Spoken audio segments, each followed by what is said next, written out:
to the Early Years Together podcast, a space where we explore the ideas, research and lived experiences shaping education today. I'm your host, Deborah Brown, and we have a very special episode lined up.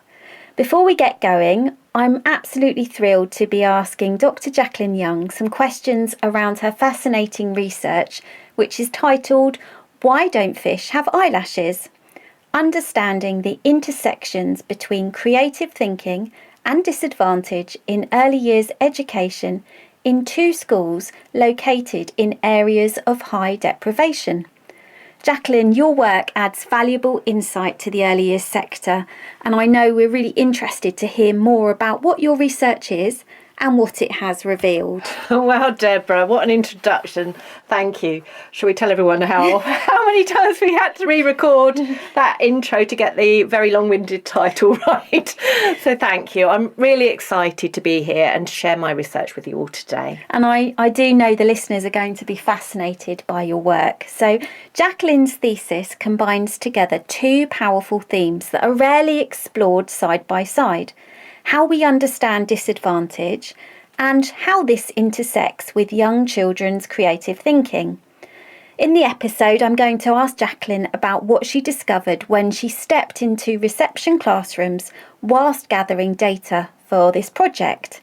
So settle in, get curious, and join us as we explore how creative thinking can flourish even in the most challenging contexts, and what needs to change to ensure every child's imagination gets the chance to thrive. So to begin the conversation, let's find out what first drew you to explore the intersections between disadvantage and creative thinking in the early years.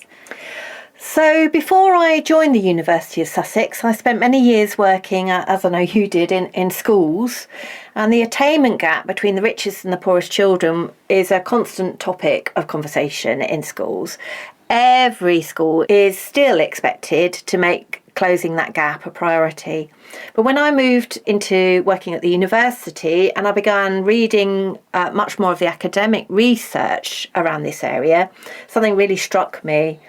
So much of the literature focuses on what children from the poorest backgrounds lack, what they haven't experienced, what they supposedly can't do.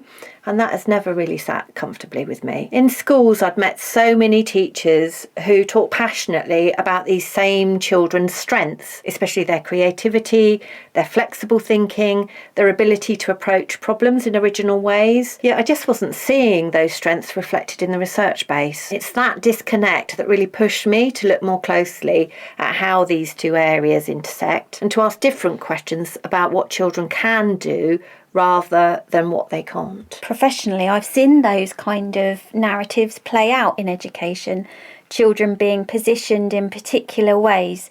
Long before their strengths have had any chance to be recognised, those messages really do matter. They influence confidence, motivation, the opportunities people feel entitled to pursue. So what you're uncovering really connects with both my personal journey and what I've witnessed in practice. I've experienced some of what you're discussing myself, that idea of being seen as not able because of those wider narratives about certain groups. One moment that's always stayed with me was when a careers advisor told me I wouldn't go to university, not because of anything I'd done, but because of the assumptions they'd already made about someone like me. And when a message like that's passed on and you hear something about yourself at a formative stage, it really shapes how you see yourself and what you think is possible. How did your background shape this research? So just like you, I grew up in a family with very little money. Both my parents were minimum wage workers who left school at 14. My dad was a welder and an upper limb amputee, so had a physical disability, and my mum worked as a cleaner. I myself qualified for free school meals, which means I fitted the government's criteria for the label of disadvantage, because that's how the system identifies children from low-income families. I had a really happy childhood and I went on myself to do well academically, but I saw firsthand how growing up in poverty limits people's access to all kinds of resources and opportunities. And that tone of lack and blame that so often surrounds the academic struggles of children from poorer backgrounds, it's always stayed with me. It still bothers me today. Part of what drove this research was a desire to see whether there was a counterbalance, whether there were strengths and forms of potential that the usual narratives overlook. And so in order to find this information out, what methods did you use to collect your data? So I went into 2 schools in the southeast area coastal strip that were either sited in or within walking distance of zones identified by government statistics as the most 10% deprived in England. The data was collected in 2019 and 20, just before the COVID-19 pandemic hit. I interviewed teachers and other adults in the reception class spaces and then observed adults and children in their daily routines in the schools. Spending time in those classrooms gave me a much richer picture of children's everyday experiences. But it also raised another important question that kept coming up in my conversation with teachers, how we actually identify and talk about disadvantage. And that brings us to the idea of pupil premium. So Jacqueline, you've mentioned pupil premium. So what is pupil premium and why is it such a problematic indicator of disadvantage, especially for very young children? Pupil premium is the mechanism government uses to both identify children they consider to be disadvantaged and attempt to address the issue of poor educational outcomes associated with those children. It's got 2 elements. There's some funding to schools for them to spend on activity relating to closing attainment gaps between disadvantaged children and the rest. And then the second part is often public accountability measures like performance tables, Ofsted inspection focuses, that kind of thing. Those performative measures are intended to check the effectiveness of how the money is being used and what its impact is on outcomes for disadvantaged children. But there are some critiques around that, aren't there, Jacqueline? Yes, and many teachers in the 2 schools that I visited mirrored those critiques, the things that others have suggested about the problems with this way of looking at disadvantage. So teachers talked about the fact that some families have access to benefits, and that means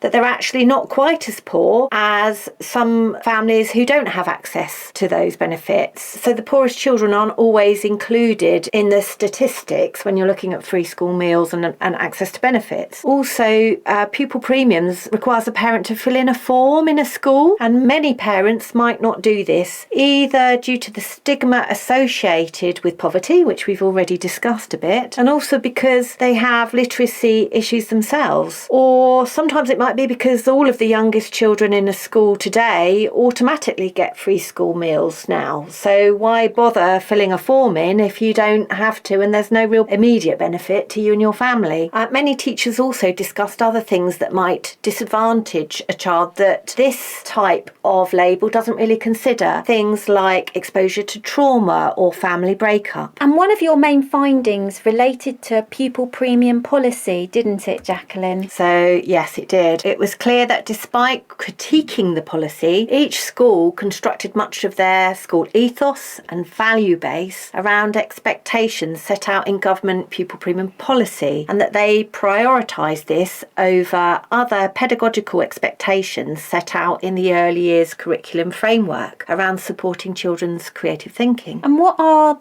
the expectations in the early years curriculum framework around creative thinking? Well, since 2012, when the early years framework was first introduced in England, creative and critical thinking has been listed as one of the 3 characteristics of effective learning. And these are things that teachers should consider when planning learning experiences for young children. So it's described in the framework as children having and developing their own ideas, making links between ideas, and developing strategies for doing things. So the wording here suggests the power of creative thinking to unlock future learning. And more broadly, the World Economic Forum's Future of Jobs report, de Battista et al. 2023, described creative thinking as the second most important skill companies look for in their workers, coming after analytical thinking. So the importance of developing the skill of creative thinking is widely acknowledged internationally. At graduation, the title of your research project, Why Don't Fish Have Eyelashes, got a laugh from the audience, and lots of people after the ceremony remarked how the question made them think. Can you share the story behind it and what it reveals about children's creative thinking? Well, this phrase came directly from the data I collected. A teacher in one of the schools told me about a moment they'd never forgotten. It was this question, a question that a child once asked them that completely stopped them in their tracks. For this teacher, it was a perfect illustration of the kind of high-level creative and critical thinking that children from disadvantaged backgrounds are absolutely capable of. Despite the challenges this child was living with, their thinking was bold, imaginative and deeply insightful. The teacher was genuinely impressed and the memory stayed with them. So for me, that question became a reminder that disadvantage doesn't define a child's intellectual or creative potential, something my research kept revealing again and again. And what were the other key things that you found out from this research? So what really stood out in this project was just how much high-level creative thinking was actually happening in these reception classrooms, even though the schools were situated in areas of significant deprivation. Yes, there were children that showed clear signs of language delay, something research often links with disadvantage, but that didn't seem to limit their ability to think creatively or engage deeply with creative ideas. In fact, teachers in both schools consistently highlighted qualities like independence and a willingness to take risks as real strengths for these children. You've said that teachers identified children from poorer backgrounds as good at risk-taking. Why do you think that matters, and what is that link with creative thinking? Well, risk is a really important part of creative thinking. For young children, creativity often emerges because they're willing to take cognitive, emotional and even social risks. They've got to try something out, they've got to be prepared to get it wrong and to try again. Divergent thinking thrives when children feel free to experiment, and their executive function grows through that cycle of trial and error. What was striking in my research was how strongly this showed up amongst children from disadvantaged backgrounds. Teachers repeatedly commented that these children were often more willing to take risks than their more advantaged peers. They described them as bolder, more independent and more comfortable stepping into the unknown, all qualities that support rich creative thinking. Listening to your work on creative thinking makes me reflect on some of my own visits and experiences in early years settings over the years. One thing that stands out to me is how differently settings can approach risk. Risk is a really important part of creative thinking. Children need that chance to try things out, have a go, test ideas, push boundaries, and then see what happens. And in some settings you can really feel that, can't you, as soon as you walk in. Practitioners are really confident in giving children space to explore, to get things wrong, to try again. And you can see children taking ownership of their thinking because they're trusted to take those small, meaningful risks. But in other places you can see how challenging that can be, whether it's pressure from systems, worries about safety, feeling of uncertainty about how you scaffold risk in a purposeful way. It's very understandable. Navigating and having a balance isn't always easy. And what became clear during the project was that adult attitudes to risk varied quite a lot between the two schools that I visited. Some teachers were very risk tolerant and some were risk averse, and that made a real impact on the kind of creative thinking opportunities children were able to access. When adults were anxious about things going wrong or about children stepping outside tightly controlled routines or spaces, it naturally limited experimentation. Alongside this, there was a strong emphasis in both schools on drilling key literacy and numeracy skills. Teachers were really open about why that was. Basically, government accountability measures linked to pupil premium meant they felt intense pressure to demonstrate progress in these areas. They talked passionately about how important creative thinking is for young children, but in practice it wasn't something that they actually prioritised. And the net effect was that the strengths of these children from poorer families, even from such very young ages, was just sometimes not not developed. It showed the unintended consequences of mechanisms that were actually meant to help these children from poorer backgrounds, and how this actually was adding to issues of attainment gaps and not solving the issue at all. I also argued in the research that we need to actively reframe independence and risk tolerance in these children. Instead of seeing them as challenges to be managed, we should recognise them as what they are: powerful assets, qualities that directly support the development of creative thinking, which in turn can unlock future learning success. Educational practitioners are already used to identifying strengths of many other groups of learners. What's missing is the same positive lens being applied to children affected by disadvantage. What surprised you most about your findings, Jacqueline? It was the accounts of poverty some teachers described to me, Deborah. It was really quite awful. Children living in houses with no carpets, no bedding. One teacher described how they felt like they wanted to wipe their feet when leaving the house they visited. I was honestly really shocked at some of the stories I was told about living conditions. Some of the things they described felt almost Dickensian, and this data was collected before COVID and the cost of living crisis. It really makes me worry about what conditions are like now. Those stories that you've just mentioned are really shocking and quite upsetting, but I know you're interested in making a difference. So from the things you learnt in your research, how can early years practitioners support families without reinforcing deficit narratives? I think the truth is it's not rocket science. It's just about respect and empathy.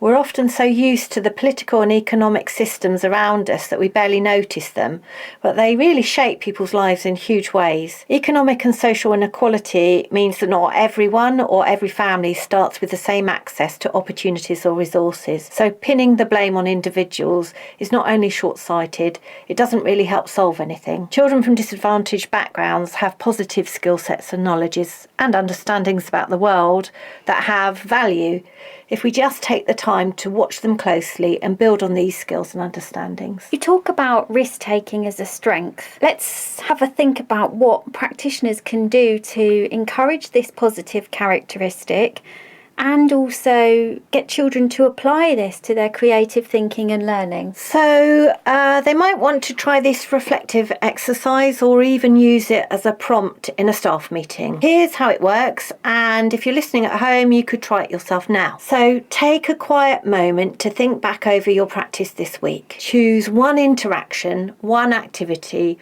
or one moment of play that really stands out to you. Now, focus on a time when you saw a child leaning into the unknown. Maybe they were trying out a new idea, testing a boundary, offering an imaginative suggestion, or using a resource in a completely unexpected way. Think about how your presence shaped what happened next. Consider your body language, your tone of voice. What assumptions did you make? What possibilities opened up or closed down because of your response? What does this moment tell you about your own relationship with uncertainty? Finally, think about one small change you could make tomorrow to invite more creative risk-taking. Can you think of a phrase you could use? A material you might offer? A routine you could loosen? A silence you might allow? A change to the environment or a shift in your own mindset? These are great tips because what I appreciate about your work is that it doesn't just sit at the level of theory. It gives educators something to use, a way that highlights practical ways to notice strengths, nurture them, and then build them into everyday routines and practice. How has this research changed you as a teacher, educator and researcher, Jacqueline? Well, I've always believed we focus on the teaching of reading, writing and maths way too early, and my research really confirmed that for me. We shut down children's broader learning and expect them to participate in formalised teaching environments when they're far too young, I think.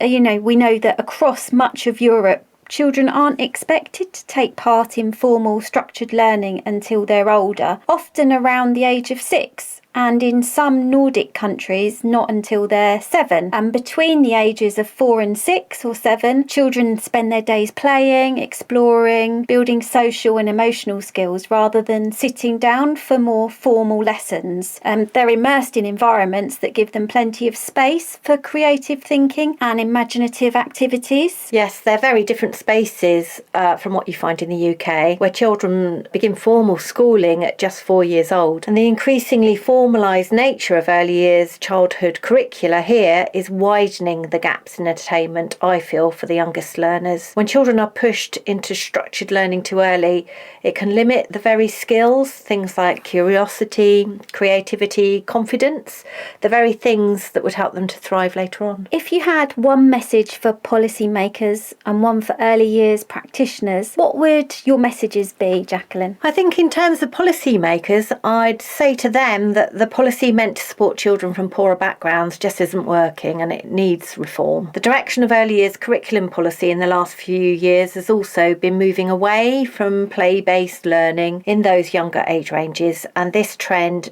urgently needs to be reversed. To early years practitioners, I'd say, I think you know your children, so trust in the process of planning to the strengths of the child. You already probably know what the children in your care really need to learn and develop. Use the agency that you do have to act on what you know makes happy, independent and socially balanced individuals. As we come to the end of today's episode, I just want to pause and recognise how powerful this conversation has been. Jacqueline, your research offers such an important lens on creative thinking, disadvantage and the realities of children's lives and how policy, practice and perception shape the opportunities they're given. You've reminded us in the episode today and through your research that creativity isn't a luxury or an add-on. It's a fundamental way children make sense of their world, especially in contexts where resources are limited but imagination is abundant. This has just been really inspiring, and I just want to say a huge congratulations on your research. It's a really significant achievement and the contribution you're making to our sector is genuinely powerful. Thanks, Deborah. That really means a lot. It's been a joy chatting with you, and I'm really glad to have the opportunity to share my work with everyone. If it gets people thinking differently about disadvantage and really noticing the strength those children bring, then that means everything to me. And I think it absolutely will. I know listeners will be leaving this episode with fresh eyes and a renewed sense of purpose, because that's exactly what your research does. It reminds us that creativity is alive in every child and often in the places we least expect it. So we just need to slow down and see it. And before we go, I think we should have a quick chat about what listeners can expect next week. Our penultimate episode of Series 1 will focus on language delay. As we've already discussed in this episode, language delay is often associated with children from backgrounds of disadvantage. In that episode, we're going to talk about what language delay is and share some of the evidence-based strategies and programmes that can help support children's early communication. So if that's an area you're working on or just curious about, make sure you're subscribed so you don't miss out. Until next week, goodbye.